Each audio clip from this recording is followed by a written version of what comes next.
자, 앞서 예고했듯이 수요일 정치 이슈와 지역 현안을 부산 지역 여야 국회의원과 함께 짚어보죠. 먼저 국민의힘 박수영 의원부터 전화 연결을 하겠습니다. 예, 의원님 안녕하십니까? 예, 안녕하세요. 박수영입니다.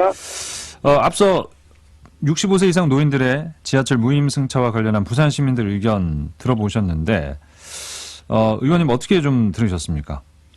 네, 여러 가지 사실 합리적인 대안을 말씀하신 분도 계신 것 같고요. 네네네. 이게 작년에만 해도 부산 도시교통공사가 3,400억 정도 손실이 났습니다. 예. 그 중에서 1,000억, 1,200억 정도가 이제 무임 승차 비용을 대신 내주는 바람에 이제 1,000억 정도의 손실이 났거든요. 맞습니다. 이렇게 손실이 계속 나게 되면은 이제 지하철을 유지 보수한다든지 예. 직원들 사기를 올려준다든지 지하철을 좀 이쁘게 만든다든지 이런 데 쓸 수 있는 여력이 없어지는 거죠. 네.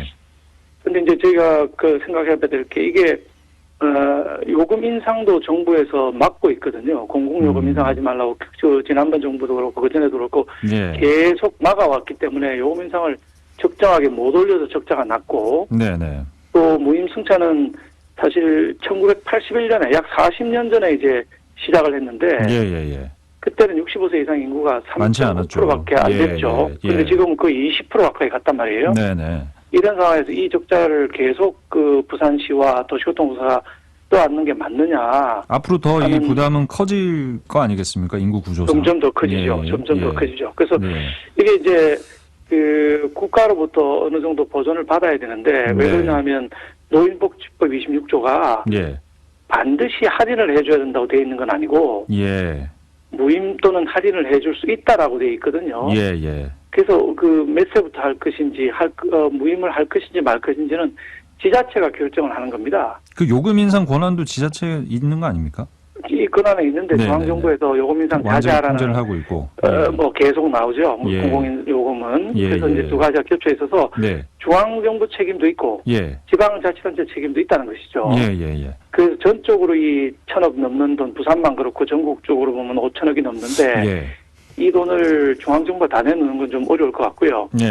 적절한 선에서 타협이 있어야 된다.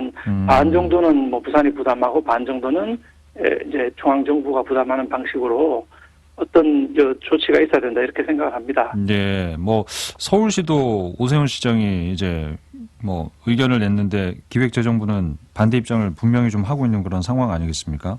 그렇습니다. 국가도 네. 사실 지금 국가 부채가 1,000억이 넘는 1,000조가 넘는 어려운 상황이기 때문에 전부 부담하라고 하는 거는 좀 무리가 있고요. 예, 그래서 좀 적정한 선에서 타협을 해야 된다. 네, 그게 이제 시작이 되겠죠. 그러다가 이제 재정 상황을 봐가면서 부담 비율을 조금씩 조정한다든지 하는 합의가 있어야 될 걸로 보고 있습니다. 그 인구 구조상 이제 노인 인구가 계속 증가할 수밖에 없지 않습니까? 그러면 이 나이 기준을 좀 바꾸자 이런 논의도 나올 수 있을 것 같은데 이 부분은 어떻게 보십니까, 의원님? 예, 대구 같은 경우는 홍준표 시장이 70세로 올리겠다고 조례를 개정했습니다. 예.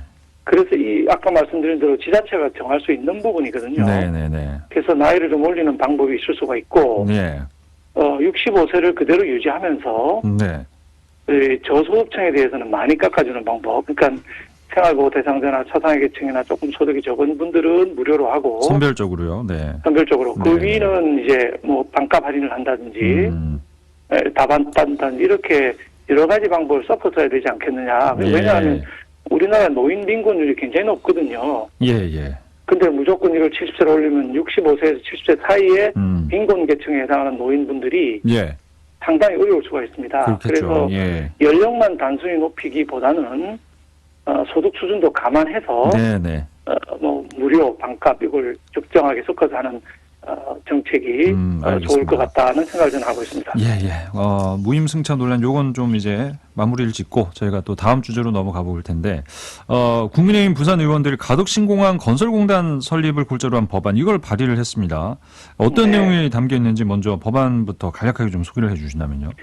예, 이현성 의원님 대표 발의로 부산 의원들 전부 이제 공동 발의를 한 법안입니다. 네. 여기 이제 원래 이 건설공단이 설립이 안 되면은 한국공항공사에서 가덕신공항을 건립을 해야 되는데 아시는 것처럼 한국공항공사는 전국에 있는 공항들 유지 보수 운영을 지금 하고 있거든요. 그렇죠. 예. 그 건설에만 집중적으로 몰두를 할 수가 없는 상황입니다. 예. 그래서 이 빨리 건설하기 위해서는 가덕신공항 건설공단을 만들어야 된다 하는 네네네. 내용이 들어있고요. 예.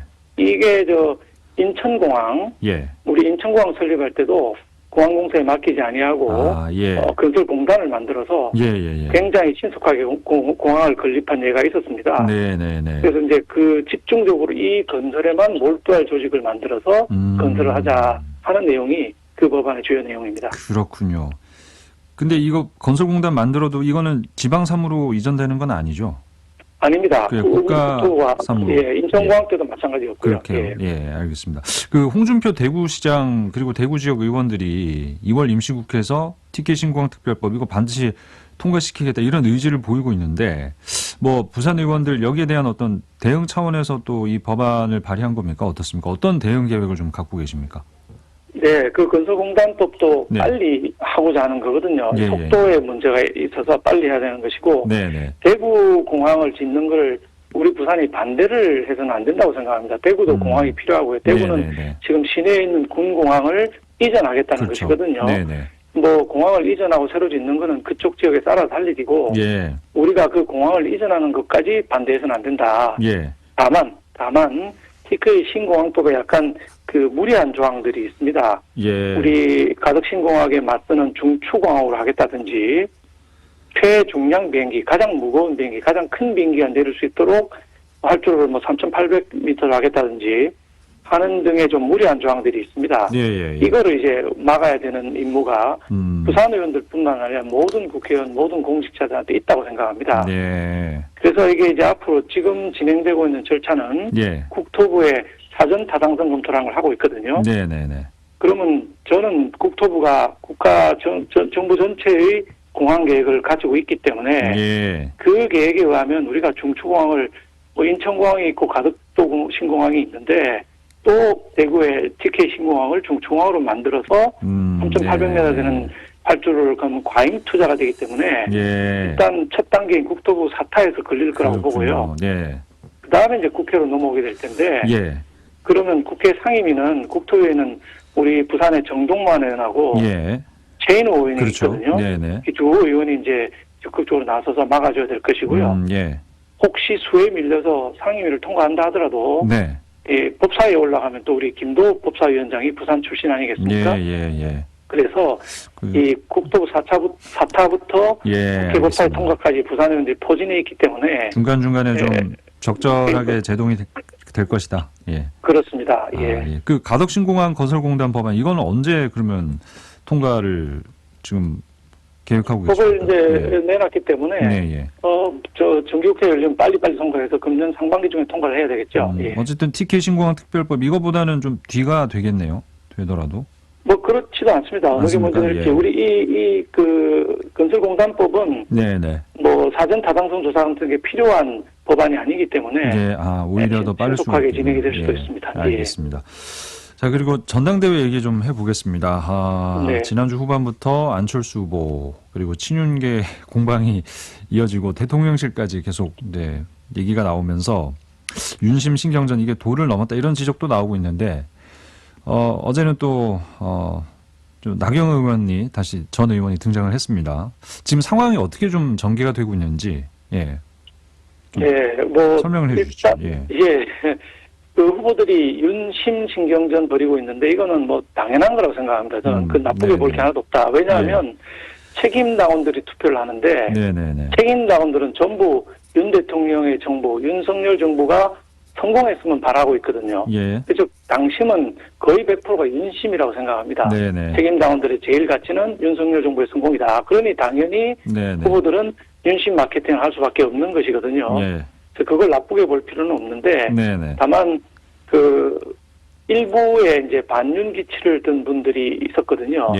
잘 아시는 것처럼 과거에 원내대표를 했던 어떤 분과 그 분 가까운 분들이 반윤 기치를 들었는데 이분들은 뭐 유승민 의원 같은 경우도 저는 직접 나왔어야 된다.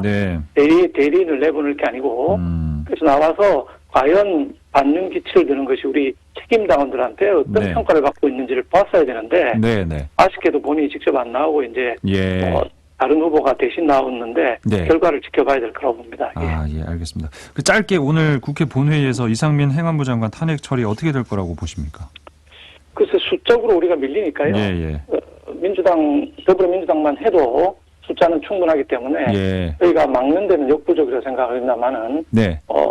무기명 투표니까 혹시 변수도 있을 수도 있다고 보고 있습니다. 다만 이후의 절차들에서 탄핵이 될 만한 충분한 사유가 되지 않기 때문에 탄핵까지는 이르지 않을 거라고 보고 있습니다. 의원님 시간 관계상 여기서 마무리하겠습니다. 고맙습니다. 네네. 네, 지금까지 국민의힘 박수영 의원이었습니다.